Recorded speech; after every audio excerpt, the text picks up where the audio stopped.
Huu mradi wa jengo la wazazi ya zahanati ya Kikuyu uliibuliwa na Mheshimiwa Anthony Mavunde.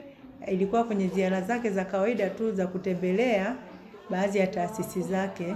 Kwa hiyo alipofika hapa tulimpa changamoto zetu ni ufinyu wa jengo la wazazi.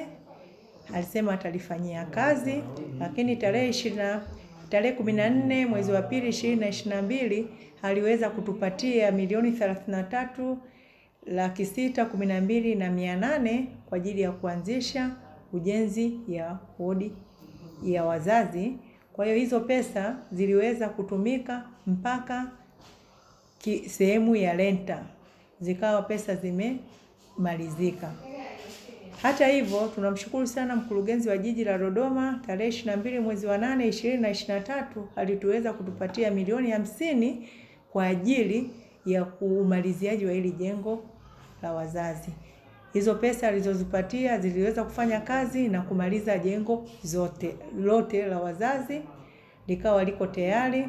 Lakini akasema la asha, baada ya kukamilika kwa hilo jengo linahitaji vitendea kazi.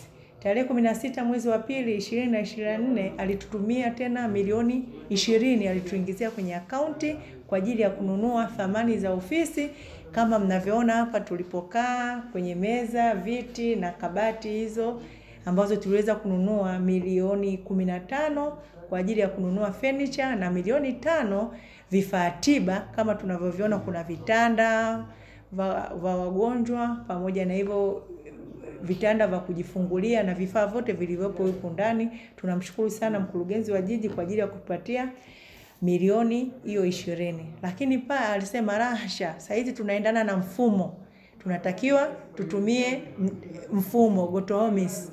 Aliweza kutuingizia milioni 10 kwa kuweza kununua kompyuta kwa ajili ya kutumia mfumo wa GoToHomes. Kwa hiyo sasa hizi zahanati yetu ya Kikuyu tunatumia mfumo.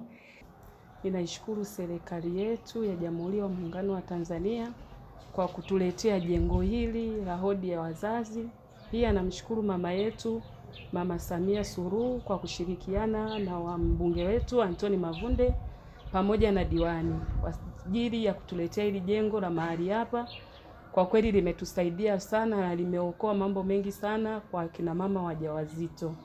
Naitwa Johari Isa. Namshukuru Mungu na serikali ya Mama Samia na serikali yetu ya hapa jijini Dodoma kwa kutujengea jengo zuri jengo la wamama kujifungulia, ambapo niliweza kujifungulia mtoto wangu huyu hapa mahali hapa, ambapo kuna vifaa vya kisasa nilipoweza kupata huduma nzuri na watumishi pia waliweza kunihudumia vizuri. Kwanza nilipofika nikajifungua salama, na baada ya hapo na mpaka sasa naendelea kupata huduma mahali hapa ya mama na mtoto. Tunashukuru sana serikali yetu.